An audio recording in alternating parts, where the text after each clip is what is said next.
Saya adalah pendamping pelapor ke Kompas dan Komnas Perempuan. Teman-teman saya beberapa yang membuat laporan kepada saya dampingi membuat laporan, betul mengalami pelecehan-pelecehan seperti kenapa umur di atas umur 30 belum menikah? Apakah masih punya hasrat? Jangan-jangan Anda LGBT.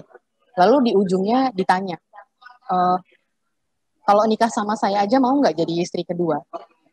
Dan dengan entengnya pewawancara yang bapak-bapak ini di ujung mengatakan, Mbak yang tadi jangan diambil hati ya, saya kan cuma bercanda.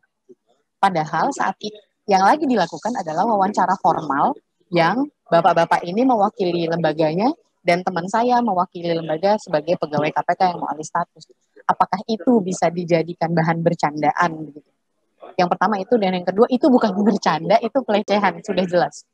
Lalu ada juga yang soal ditanya, ada laki-laki yang ditanya soal free sex, ditanya soal, jadi pelecehan ini bukan cuma ke perempuan, tapi juga ke laki-laki juga ada.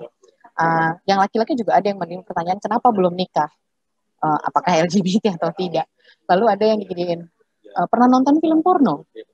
Terus habis itu apa sikap Anda terhadap free sex? Lalu teman saya menjawab, oh ya kalau saya selama itu konsensual dan dilakukan di ruang tertutup dan itu bukan anak-anak ya urusannya yang melakukan dong, bukan urusan saya. Jadi saya ya monggo aja gitu loh, silahkan aja karena bukan urusan saya.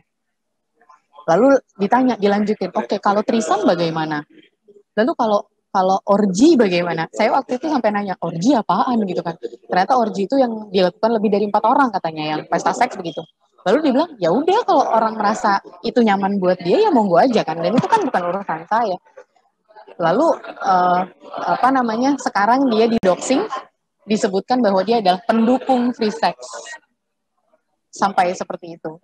Doxingnya itu lucu karena yang tahu soal itu kan cuma pewawancara dan dia dong gitu. Terus ada lagi yang ditanya, Anda kan pakai kerudung, lalu mau nggak buka kerudung demi bangsa dan negara katanya. Terus dia bilang nggak mau. Oh berarti Anda egois dong, tidak mau membuka kerudung demi bangsa dan negara. Loh, dengan saya pakai kerudung saya tetap bisa kok berjuang untuk bangsa dan negara, kan logikanya begitu.